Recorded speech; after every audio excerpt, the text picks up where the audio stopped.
I'd like you to picture absolute truth like the sky. And the sky doesn't come and go, it always is.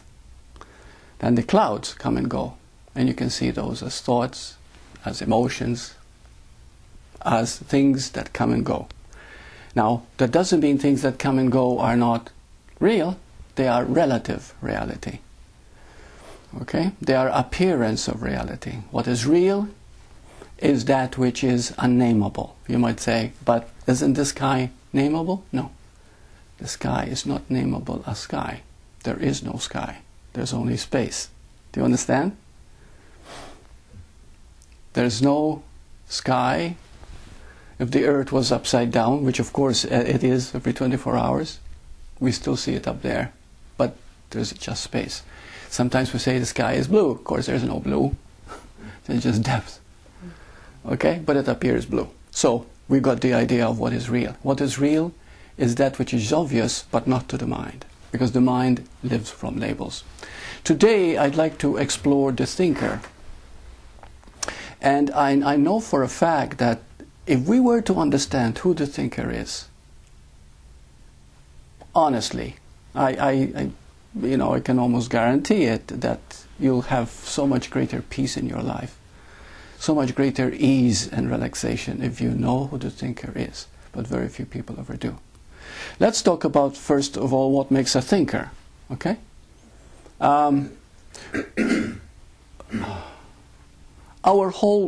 Every human goes through billions and billions of impressions.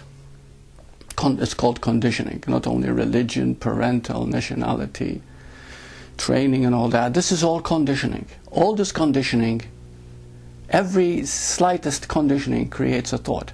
Okay? Creates an impression. Now these impressions are floating in space in the trillions. In fact, you find that if you go to the beach, there's a different energy than if you enter a house. Okay? And you'll find from every house you enter, there's a different vibration altogether. Why? What makes a difference? Because the impressions in an enclosed environment become very intense.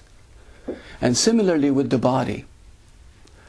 When the body begins to relate to its conditioning and then thinks about it, which creates a thinker, then that means not only are you totally immersed in that environment, in that process, but to you it is real. You see? Which becomes a belief. So, the process of the thinker is this, that thoughts are crossing your mind all the time. There isn't a time when you're not thinking. Thought is what makes the world. You know, immediately you just have to look. And the moment you look, you've already had so many impressions go through your mind. For example, if you look at anyone in the room, immediately there's a judgment made. Okay, about that person.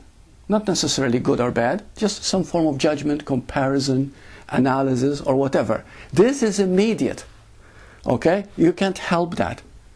The moment you're aware of something, you have created a structure in your mind. Okay? So, that means that it has become real to you at the moment. Okay? Unless, of course, you become aware of it.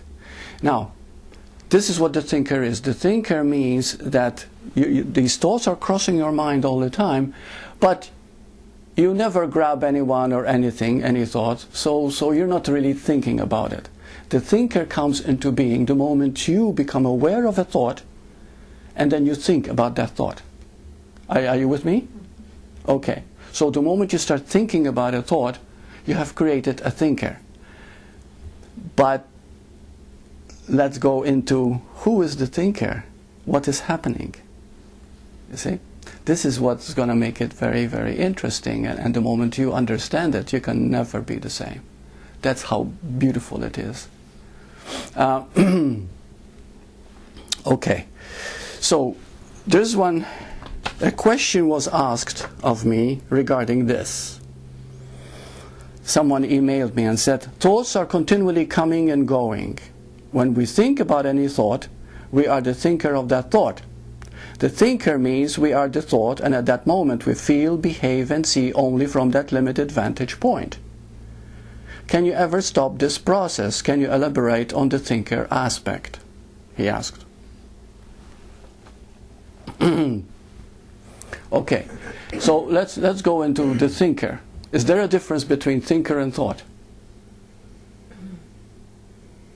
I'd like your input. There's no right or wrong. Just say whatever you feel. No, aren't they the same? It takes one to have the other? Yes. But doesn't that apply to everything in life? Isn't everything one? Mm-hmm. So everything relates to another thing.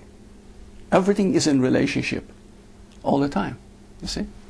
So we can say, yes, it takes a thought to make a thinker. Yes. But are they one? No. What if thoughts happen spontaneously without identification? And where's the thinker? That's right. There's no thinker then, is there? So, and thoughts are happening spontaneously, but you never stop to think about them. Okay? They're just happening all the time. Without thought, there's no world. Did you know that? The world is thought. I mean, that's a given. The reason we see the world is because we think all the time, and we've established that reality. You see, and what we see is not as real as we think.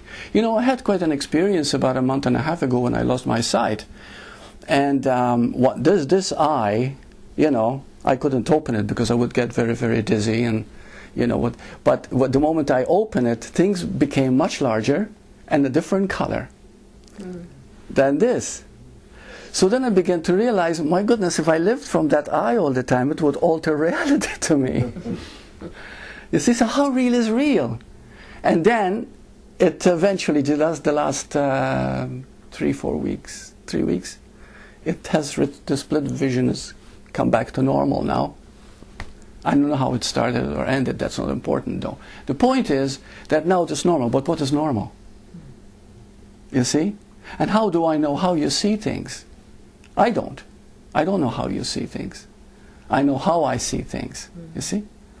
And what is interesting now is when we begin to see from a vantage point without the thought, and we be able to see the difference between thought and awareness, then we begin to expand and see that, is there really an I? Okay, but we're getting ahead of ourselves. So, who is the thinker?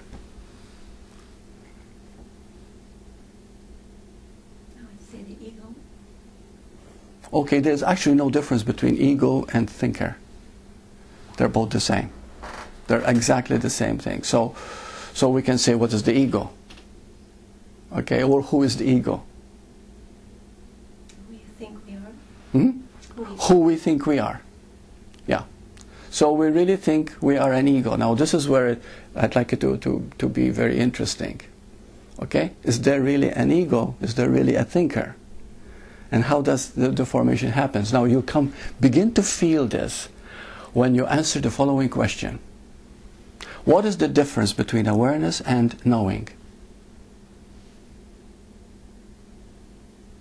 What is the difference between awareness and knowing? Now if you can answer that question really from your heart, you'll begin to know who the thinker is.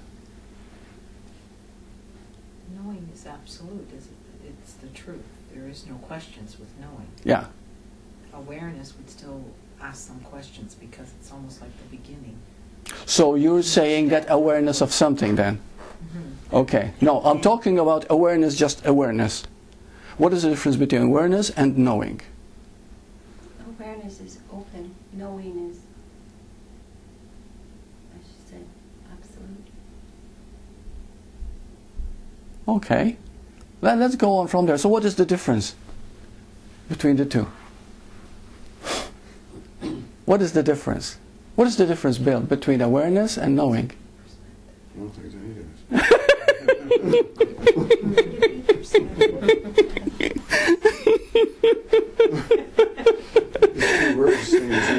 The same thing. But This is the important thing, okay? I was trying to trick you so that we can go deeper, all right? There is no difference between awareness and knowing.